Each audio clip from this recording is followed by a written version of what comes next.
Ambone, Wes. We'll be joined by Fab in a little bit, but Raps lost another one to the Knicks. That's 0-12 now. Last time they beat the Knicks was January 2023. It kind of looked like they were going to make this a game in the fourth, but then it all sort of fell apart. Hambone, you taking a moral victory on that effort in the fourth quarter, or no? No, that's not. It's not my style. You sound very sad, by the way. Yeah, very sad. Very sad.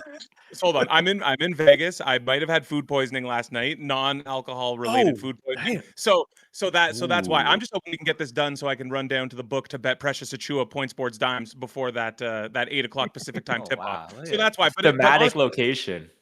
We should be down because that was honestly, man, to me, that game was lost in the second quarter when the Knicks shot 73% from the field. And the first quarter, same thing. They shot 60% in the first. It's like Jalen Brunson should not just have a clear path to the rim when he wanted. And that's where they disappointed me the most, was on the defensive end today.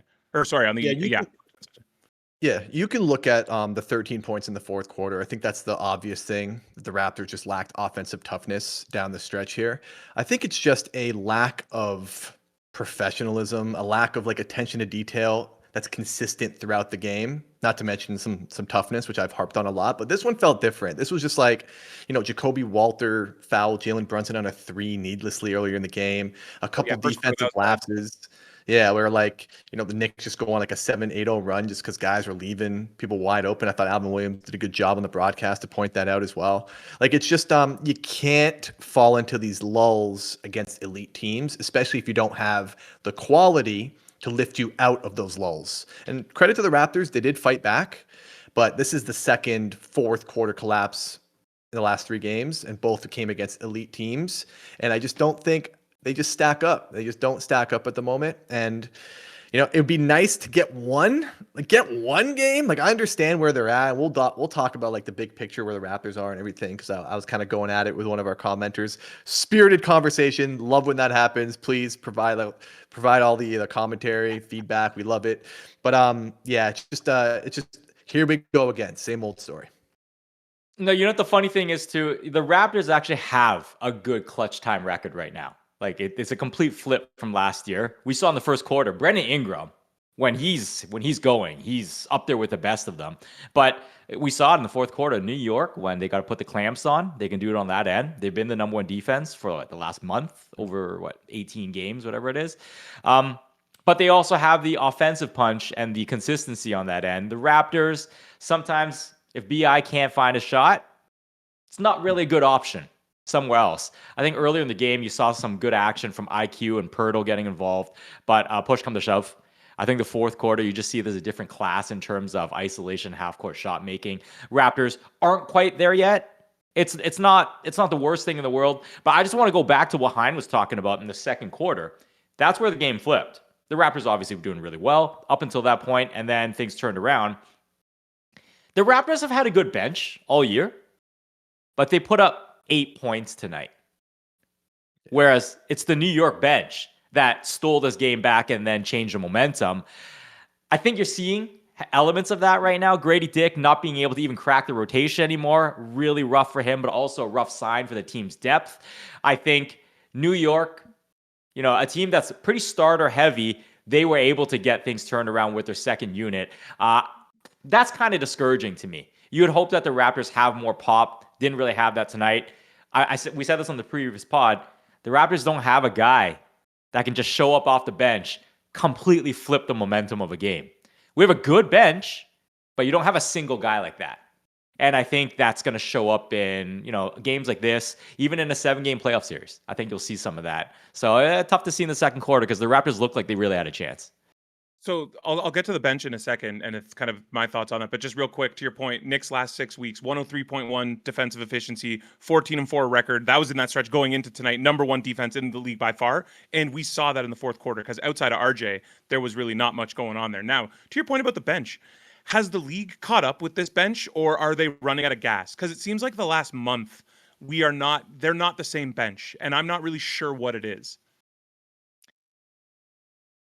It's a good question. To be frank, don't really know what the answer is. Hambone, I'm sure you got a better feel for that. I think there's a couple things for me from the bench. They just feel a little more limited. Their performances kind of wane. Jacoby Walter today, donut, 0 points. Mamu was hitting threes earlier in the season. I think now teams know to get up in him. You know what I'm saying? So just going to make things harder on him to do what he does. Jamal Shed, the bright spot. I think we all agree we love his energy, his tenacity, his point of attack defense, but a lot of careless turnovers. I do like how he steadies the floor, but he's not the best 3-point shooter. That wanes. The one thing I noticed in this game more than I have noticed in others, Raptors have a lot of rangy dudes. They have some length, quickly at 6'3", 6'4", is pretty long. Brandon Ingram clearly long. Scotty Barnes long. Raptors don't really have much athleticism, especially on the defensive end. They don't got any muscle and dudes who can just kind of fly around the court. And if you're going to play this style, this aggressive style where you're scrambling, you're kind of putting the onus on the defense to try to turn turnover, also on the offense to force turnovers.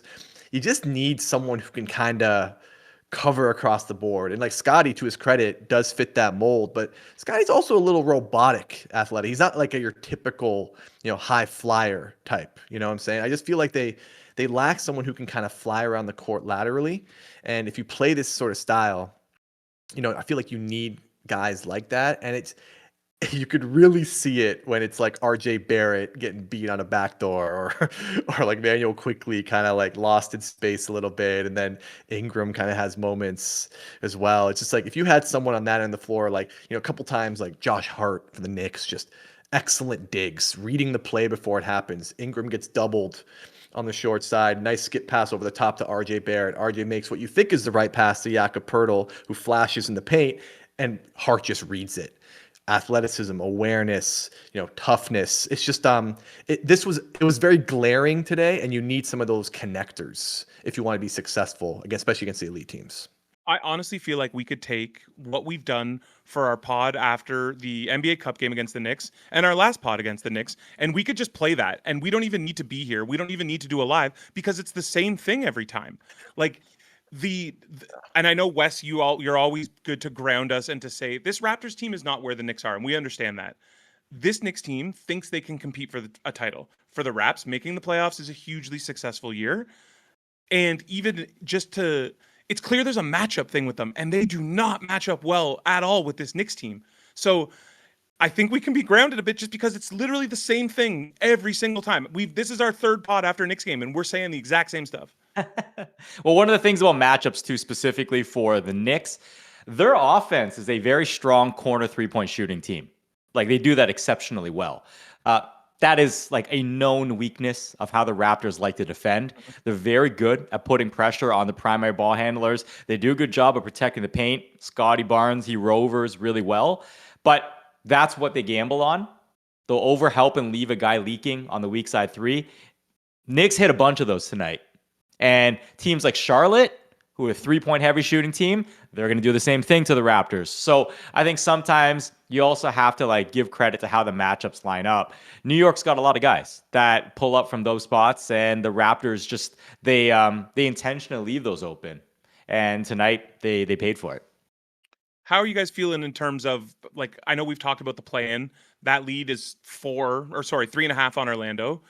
It looks like they're kind of destined to get Cleveland in the first round, which pre-Harden I would have been okay with. Now, Harden being the Raptor killer that he is, I'm a little worried. Jared Allen got hurt today. We'll see how long that is. Of course, I'm going up against Hambone in fantasy, so one of my guys went down. But yeah, I would, at this point, I would welcome a Cleveland matchup in the first round, just because that's the only good team I've seen them beat. Yeah, but Cleveland's got elite talent, and I think the cream rises to the top in the playoffs. Circle back on you, I know Raptors have lost 12 straight games against the Knicks. That's gotta get you a little bit, right? Don't you just come out with a little bit of oomph, especially after what Josh Hart did to you last game, doing the finger guns on the court, and then you just threw a towel at him. There's some level of toughness I just don't see. And I've actually called out the Cavs in the past for being soft. I think Harden, we very well aware of his playoff failures, but against this Raptors team, the way he's played against the Raptors historically, I think that's a rough matchup now because he can just pick you apart with his mind. It's the same old story, man. It's just toughness. And again, I understand this retool or rebuild, however you want to quantify it, or you want to call it. It's like, it's nice, they shouldn't be here, or this was like a top prediction that they'd be in the top 6, 5th in the East. That's pretty good. But the way they lose these games, like how do you not take this a little more personally against the Knicks? You know what I'm saying? Especially like quickly, RJ had a fine game, but on Buffalo Bills night, you're gonna put that effort in. Like, come on, you're gonna disappoint your fans like that on Bills night. Yes, that's why I'm with you.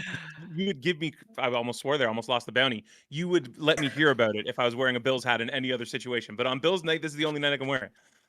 Yeah, it's funny talking where the Raptors stand. Look, 5th, like you said, very good spot. I think there's a huge gulf between 1 through 4 versus the rest of the teams making to the playoffs. I'd say Cleveland is still probably the matchup I'd prefer out of those 4 teams. I don't think the Raptors want anything to do with Detroit. New York's clearly proven to be a bad matchup. Boston is the sleeping giant right now. Very nervous about them with Tatum and his impending return.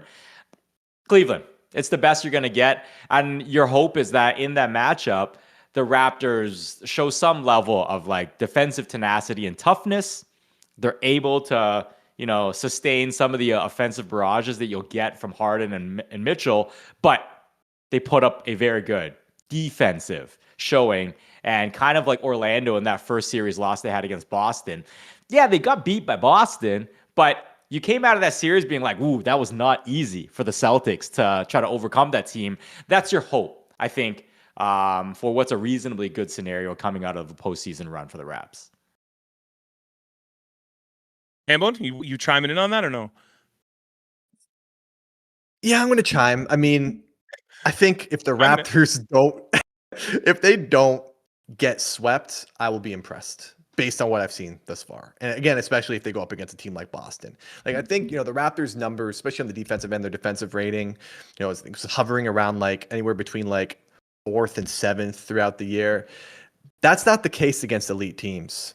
The offense, same thing. It just craters. Like, they do a good job taking care of business. And again, what more can you ask for, based on where they are at with this retool? But the thing why I push back on that notion a little bit is that, like, you're up against the tax. Like, this is your team. RJ Barrett's due for an extension.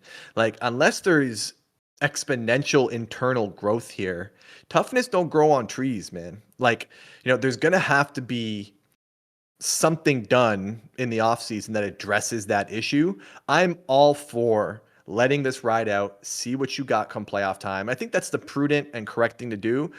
We had a lot of chats on the deadline about, should they go big for like a big man AD, all this sort of thing. It's like, no, you know what? The right prudent thing was to let them kind of go, see what they can do come playoff time. But what have you watched that has like given you any sort of confidence that they can actually make some noise in the playoffs? I would say very little.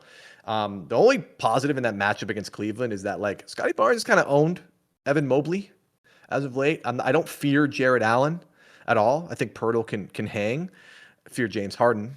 Definitely fear James Harden. You got to fear Donovan Mitchell. So, yeah, if they don't get swept, that's good. Like, that's nice. But you know where my money's going in any series. Okay. Yeah, okay. But yeah. So what you're seeing, though, that you didn't see a year before is Scotty Barnes is like a legitimate DPOY candidate. It's not just like us trying to gas this guy up anymore. Like, you watch it in games like this, like when he's on his guy or even on a help defender, like there's a level. There's a level he's taken that we've just never witnessed, period, from Scotty Barnes on the defensive end. You got to give credence and credit to that. You hope that carries over in a playoff series where he's able to make adjustments, be a pest to multiple guys on a roster like Cleveland. Offensively, definitely gaps. Are there enough other defenders supporting Barnes to really be like an elite level defense? They're just a smidge behind. But you mentioned the name there. I wanted to point this out because this was in my notes. I mentioned how Pirtle's looked great. He had his best game of the year, I felt, 2 games ago. Washington game, I felt it. Today, I felt it as well. When there's a guy who's mobile enough as a center, like Cat, he's just not there yet. So your hope is that with 20 games to go, he's able to ramp back up, get his mobility in playoff form, because there were a lot of moments where he was just getting absolutely blown by the moment he had to step out 1 to 2, 1 to 2 steps away from the 3-point line. That was like an automatic bucket in the paint tonight. And so I'll give Poeltl the benefit of the doubt. He's still coming back. It's a back injury. Really hard to assess how difficult his mobility and agility is right now. If he's at his peak form in the playoffs, I think things will look different. But right now in a game like this, you saw it actually. Him being out there was actually a liability on quite a few possessions, and it cost them a lot of easy looks, momentum-changing plays in the second half. But have we moved the goalposts with this team? And it's like, if they go, because they've had moments this year where they've looked like they could be a team that could win a round. If they go and lose in the first round in a spirited 6 games, like say they lose to Cleveland in 6 games, I would love that. I think that is a successful season for the Raps, and that's the perfect thing to build on when you go into the offseason. But I think when we've talked about this before, it really does feel like RJ is probably the guy who will get moved in the offseason, because if you pay him, then you're even more stuck with what your group is, and you're in that mediocrity area that nobody wants to be in. This is a Simpsons reference opportunity, all right? Principal Skinner. The taxes, all right? Yeah. The taxes, all right? So that's the problem right now. Hambone's spot on, okay? I get there in year 3 of a rebuild. That's the rebuttal every single time somebody claps back at us when we're saying, we want more. But guess what? You're going to be paying a lot of money really soon in repeater penalties. So, you can't, you can't hide. The money has been paid out already. So, yeah, you want to give them grace, but guess what? The money's not giving them grace. So unless you have an ownership group that's willing to just spend and splurge, you're not going to be in a position to see this out 3-4 years from now. So Principal Skinner, all right, that's the issue. That's the reason why you kind of have to ask for more. This was the quintessential RJ Barrett game. If you look at his numbers, just 9 of 13, 20 points, 4 rebounds, 3 assists. He was good in the fourth. He kind of started a run in the fourth when he was the only one generating offense and kind of going to the basket. When they needed that, he was the guy, and then it all fell apart. But for that moment in time, he was the guy who was sort of starting that run, just to defend RJ a little bit. No, for sure. And I get it. But he was also minus 16. That's kind of the thing with him, is just that, yeah, he'll have those moments that are loud where he's scoring buckets, where he's keeping them in there. But you can make the argument he was the reason they were down at certain points. I mean, the numbers don't lie. I know you can fret about, minus 16 and plus minus and how that all works on a, 5 guys on the court type thing. But this is just a theme. He just feels like against elite teams, he just kind of gets exposed defensively, especially. I thought some of his on-ball stuff was strong, especially before his injury. And I will cut him some slack. I do think the injury has slowed him down. Wes was touching on Poeltl. You're going to have up and down games with Poeltl. He does look very stiff, especially against mobile bigs. Can't really guard on the perimeter. That was actually one of my hopes when the Raptors acquired Jakob Poeltl, he had enough nimble feet to where I think he could have done that, at least somewhat average. Doesn't feel that way now.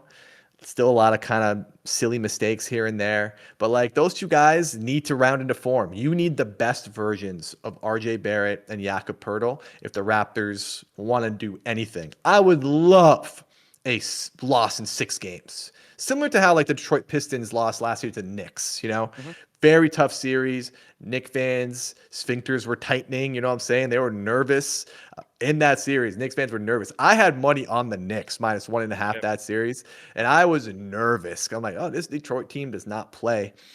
I'm hopeful the Raptors can replicate that. I just don't see it, and it's just because they just have too many players that are not defensively sound, and there's too many mental lapses in general. Okay, so building on that, you talk about Barrett. The other thing, too, is when the Raptors came out blazing hot, they were banging threes. That's a big part of why they took an early lead. And then the well ran dry, and then the game got back in New York's hands.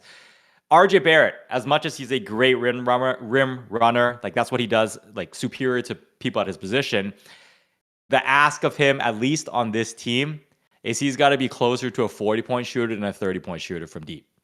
That's the ask. And you're not getting it from the guys on the bench. Jacoby's okay. Grady's completely fallen off. So RJ has to give that to you because IQ can't be the only guy out there just hunting 3-pointers. Scotty, he doesn't even shoot them anymore when it's the correct right shot. Brandon Ingram, to his credit, he had it today, so good for him. But Scotty can't shoot. RJ's average to below average. Jakob doesn't shoot them. You're left with nothing, and that's the hole you have on offense that can't be solved unless one of Grady or Jacoby really came through. And sadly, it's looking like that reality is like getting away from the Raptors. You got to find somebody like that in the offseason who can just be like, come in, get you like 3 quick threes in like a 2-minute span, really flip a game around, force the other team to call a timeout. That type of guy. The Raptors, they don't have that punch. So, okay, let's just go into this. If you're going to trade RJ in the offseason, what do you think the market for RJ is? I think it's going to end up going back to Sabonis. And I know we've all been hating on the Sabonis thing. That's where I think this will go. I think some of those reports and leaks seemed kind of real. And I think they'll be like, okay, if we can turn RJ into Sabonis, we can then build from there. And I know I see you shaking your head. We all feel the same way about Sabonis and his defense in the playoffs, and it'll get attacked steady. But that is where I think this is going in the offseason. I think you need to diversify RJ Barrett's contract into 2 bench players. That's how I would do it. Whether that's, I famously pitched the RJ for Zach Collins' Ayo Dosunmu trade earlier this year. Man, Dosunmu would look real good. That's all I'm saying. Good job, my T-Wolves. I think you diversify RJ Barrett's contract into 2 bench player guys, or you take a flyer on a younger guy, maybe a second contract type player, like a guy that what we're trying to talk about, like prototype what you need on this team. Canadian Ben Mathurin would look real good as a gunner off the bench, toughness, even start can get you 30. No, I know, but he was seen as like a toss-in in that Zubac trade, right? Like I think it was the first round pick that was the big thing. But like we'll just toss in Mathurin as well. It's like, man, that's a guy who play with toughness and confidence. People are enticed by Mathurin because they've seen what he can do in spurts, right? Like he's had some big games. Yeah. So I just think, to me, ultimately, that's what I would do. It gives you more flexibility. I mean, RJ's due for an extension. What are you paying RJ Barrett? You paying him quickly money? Quickly, again, doesn't have the best games against the Knicks. 4-14 tonight, 12 assists, which is good. The stretch quickly had a really nice stretch before tonight where he looked really good for like the last. I think if you look at his February stats, he's over 20 a game at over 50% field goal. Like obviously the defense is never going to be there, but he's doing what is needed from him, especially in the month of February. He did. And he has a utility that fits this Raptors team. Like he shoots the 3. And he's a guy that if he's out there, you have to scramble, run at him. He has enough gravity that around for this current Raptors roster, he fits. And what he does is important. Overpaid, but important. RJ Barrett, I think to Wes's point earlier, was just like, you need to shoot better from 3 or you need to be better at defense. And I don't think you can justify giving him 30 plus million on this current Raptors team. I think you diversify the RJ Barrett contract, maybe get a pick, maybe get a young player or 2, or just even a role player or 2, someone in their mid to late 20s. We'll have plenty of time to go through the trade machine. It is my homepage. So I'll go deep on that, but I think ultimately that's what the Raptors do. You add a first round pick in the offseason, and then you just diversify that contract. The other comment there is like, I'm eyeballing it. I don't know the answer.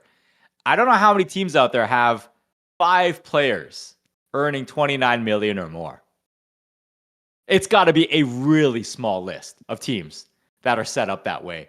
I think most teams, they have their big 3, maybe big 4, and then it's a mix of rookie scale contracts of guys contributing or guys in that mid range who give you kind of a very specific role. The Raptors have these 5 massive contracts. They're not perfectly fit to play together. So you're kind of fitting square pegs into round holes. Really tough spot to have all these contracts paid out like that. It's got to be like in perfect unison, kind of like the New York Knicks. Otherwise, you're not gonna. It's not gonna work. I agree with you 100%. Having some solution where you're diversifying and going a 2-for-1, getting those contracts down to a more reasonable number, and then having guys who play specific roles. We do this comparison all the time. I'd rope in Javon Shepherd. Too bad he's not here. We always like ask the Barrett versus Lou Dort conversation. Look, I'm no denying Barrett's the better player. Let me be on the record so I don't get aggregated either. Barrett, obviously a better player, but for this Raptors team, I think they're better off having a guy like Lou Dort. Better offensive player. That's a question. Yeah, I don't even think that's a question. Lou Dort is what every team wants, and he will be available because Cason Wallace is going to get paid, and Lou Dort's going to have to go somewhere. Okay, real quick before we go, let's just look ahead because the next stretch is kind of tough. Like Thursday at Timberwolves, Sunday Mavs at home, probably no Cooper Flag. Tuesday at the Rockets, Wednesday at the now frisky Pelicans. That's not a gimme anymore. Then versus the Suns versus the Pistons. So like we could be talking play-in a week based off of that schedule. Yeah, but I mean, Orlando also struggling. Miami lost Powell. Embiid's still out for at least one more game to be evaluated after that. So the only thing the Raptors have going for them is the teams that are in the chase pack. They're also kind of all pressing as well. So this is not going to be a good stretch for the Raps. I mean, going through those games that you just mentioned right now, I'd predict they go 1-5, maybe 2, like 1-4. Is that 1-5? Let me see. Yeah, 1-5, maybe 2-4. They beat the Mavs. But you know what? They might be able to survive 2-4. I don't think 2-4 is too bad. They still got a reasonable buffer right now if you look at where the play-in standings are. And as mentioned, Orlando, 3 games, like a decent gap. They're not playing well either. You know, Franz struggling. Anthony Black, he's also out. You don't know when Franz going to come back. So yeah, I think they're okay, but it's not going to look good. It's going to be pretty ugly. Like Minnesota, that's a loss. Let's just call a spade. Dallas should be a win. Houston, yeah, that's the one. Loss. New Orleans, who knows? Phoenix should be a win. I mean, Phoenix plays tough, but you think that's a loss? Dude, New Orleans could be a loss. And Phoenix? Phoenix could be a loss. Phoenix could be a loss for sure. Yeah. Phoenix has Booker back. Booker's back in the lineup. See how he looks tonight. I'm not arguing. Yeah, and the Pistons. Detroit. And Pistons. Yeah. At Chicago, trap game, should win it. Then at Denver, at Phoenix, at Utah, at Clippers. That's another West Coast trip this late in the year. Like, you know, that could be either those West Coast trips are funny, right? They can be a galvanizing moment for the team where you find something and you build your confidence, or it can literally go the other way where you're just kind of exposed. The Raps have very few dummy like bird games left. And then even though the ones where they're playing the lottery teams, like Hein already mentioned it, you got Pellies, Mavs can be frisky, and then they play the Clippers. That's not a gimme at all. So even though they're not a lottery bound team, they're gonna have to earn. They're gonna have to earn their way. I think they can, but there really aren't gonna be too many freebies like you saw against the Wiz. And even then against the Wiz, like, oh my goodness, like they almost messed that up, right? So they should have lost that game. It's gonna be a good litmus test the rest of the way until April. Yeah, not gonna be easy sledding. Okay, so Fab's about a minute away from joining us. Let's try to predict how do you think he is going to react to this Knicks game when he joins us? Predictably, he's gonna react predictably. It's the same old story, man. I mean, we can rehash it all we want. It's just lack of toughness, and it's just the Knicks keep doing this, man. This is what they do, and it's just like 12 in a row. Like, man, it's just it's tough. It's tough to stomach. I just got a text from Leo Routens, our boy on Raptors. Here we go. Take us underneath the curtain, behind the curtain here. It's he sent me an ice cream cone. What does that signify? Soft. No dogs. Yeah. And he's right. It's the same stuff we've been saying, man. And like we've made those. I think Jack Armstrong does a good job on air. He's a little more maybe politically correct than we are, but you can see it. Anyone watching the game who loves hoops and watches hoops can see that the issues are just that. And it's just like there's one play too, like Ingram, great game, like awesome game tonight, came out like gangbusters, you know, really carrying the Raptors because, you know, the offense kind of in the mud without him and he's hitting every shot. And then there's a play in the third quarter where like Diawara takes you off the dribble and just kind of like sheds you and just has an easy floater. It's like, this is the kind of stuff where think winning teams, good teams. You don't let that happen. You don't just like take that matchup for granted defensively. You ensure that you destroy that guy. And like, he's a rookie. Like, bury him mentally, physically, make him hate his life. So like the fact that he was just able to do like one little move, sheds you, like you fall back like 3 feet and then he just puts in a floater. It's like those kind of plays to me are very, very like they just hurt. I was about to swear and I did not. They just and it's just like that's just the stuff that they do. And that's you notice that from the Raptors. Just a lot of like just they're not mentally tough and they're not physically tough when they need to be. And teams can smell it. They can smell it. All right, hi. Let's tee up Fab. All right, Fab. I know he's not here yet, but like, let's talk about toughness. Fab, tell the audience where's Fab coming from, just so they can build some cred for him. Fab was just doing a hit with our pal Javon Shepherd on SportsCenter, talking about the softness of the Raptors. I think Fab's gonna have a Vince take too, because Vince on the broadcast and in the building there, I think he will definitely have a take on that. But yeah, no, Hambone, you shaking your head? You didn't like seeing the T-Mac fit, that Bill sweater, that was sick. I don't think those guys are that great. like on commentary. Vince just says a lot of words. I mean, I love him, don't get me wrong, one of my favorite players growing up, but I don't know, man. I just feel like they're having some funny conversations, talking about the East. You could tell they're kind of being polite as well, but yeah, I don't know, man. Just not At one point, I think Vince said he's like, I wasn't paying attention. Like, what were we talking about? Like that actually. Question. Yeah. It's just like like, man, if we're doing like our Raptors nostalgia, like it's cool seeing that that they're like now like T-Mac and Vince are doing their thing, they're buddy, like they have a podcast together. But I don't know, man. Like y'all should have stayed. Y'all should have figured that out when you were in Toronto and stopped wanting to have your own teams because Raptors could have done something, but yeah, I digress. I don't want to get into that. It looks like we've got Fab here, but I don't know. Riz, get that 4-box going. And Fab, are you ready to unload on what we just saw, or is he still working this out? Come some slack, man. He's in a satellite location at Asian Court Studios in Toronto, TSN. Oh, he's gonna be in a salty mood too. Oh, there we go. There he is. Wow, look at that with the logo behind as well. Oh yeah. Oh hey, yeah, we like I know that boardroom. Okay. I know that board. Yeah. Can you hear me? We need our boy. We need it. Yes, we can. Oh, boys okay, live. I still can't hear you guys. Okay, what a night. You're talking live. Talking live. Go. Tell him, King. Okay, hello. You guys got me? Give us okay. Okay, we're here. All right. We're having some technical difficulties over here at SportsCenter tonight. So, how you guys doing? Good. Awful. Good, man. Good. Happy to have you here, man. Fly in, man. Dude, love the parachute. Let's go. All right. Well, let me grab my mic, man. So I had a little checklist of what you guys have spoken about tonight. So how many times did Hambone mention gumption? I danced around it. How many Bills references did Hein make? We're at least a good amount. At least over 5. And how many times has Wes mentioned Evan Scott in his refereeing tonight? That was my personal checklist. So I don't know what you guys have. Fab, let's start you off. Okay, what bothered you more? The way the Raptors played in the fourth quarter or the appearance by Vince and T-Mac? I mean, were you guys listening to what they were saying? There was a whole lot of nothing going on there. I think Vince said something about like really liking Ingram's mid-range. Like, no kidding.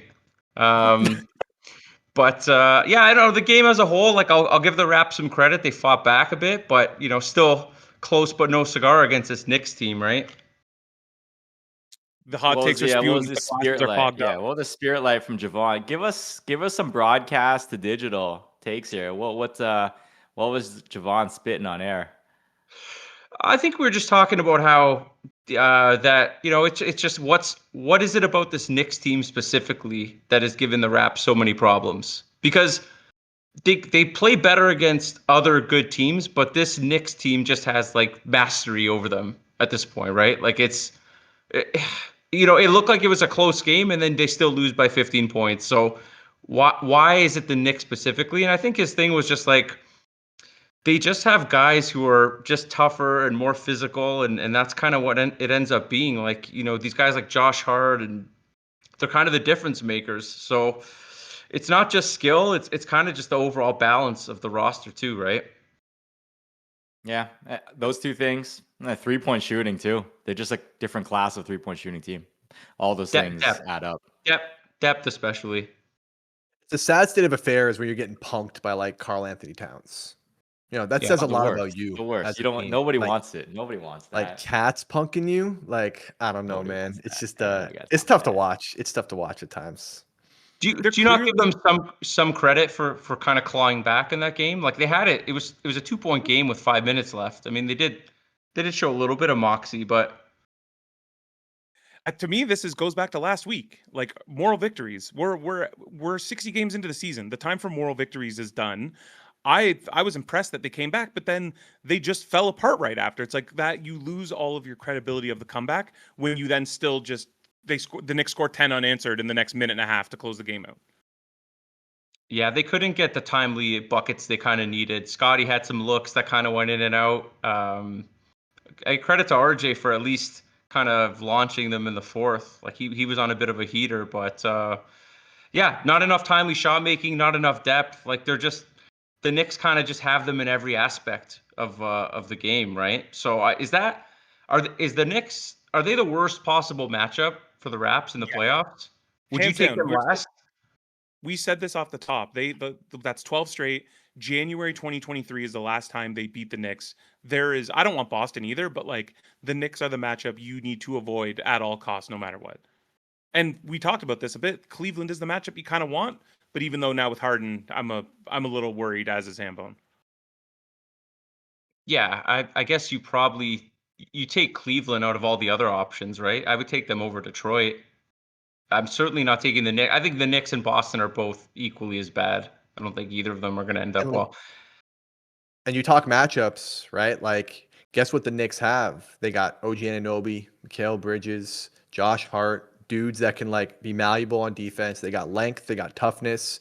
Raptors could really use a guy like OG Anunoby, quite frankly. Seven Would have been and nice. 0 against the Raptors since the trade. That was on my checklist too. How many times did you mention the trade? I waited for you.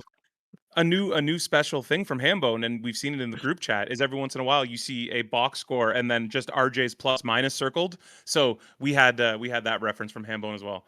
Even though, Minus like, to your point, 16. I thought RJ was awesome in the fourth quarter, and he single-handedly kind of brought them back in that game. Yeah, I mean, the shot making was there in the fourth for sure. He was a little bit rough defensively leading up to the fourth. They actually made a run with him off the court, him and IQ, ironically. But yeah, I mean, he played well in the fourth, not well enough. Yeah, I mean, listen, we're beating the dead horse with this, right? Like, the Knicks just have them. They have them in every aspect, and they continue to. It's been 3 years since they've beaten them. Yeah. So I don't know if anything can change internally with this point. It's gonna have to be external additions and something else, because at this point they're not gonna beat them ever. Again, like pulling out, looking at the macro, cool. Retool, rebuild, whatever you want to call it, right? It's a nice story.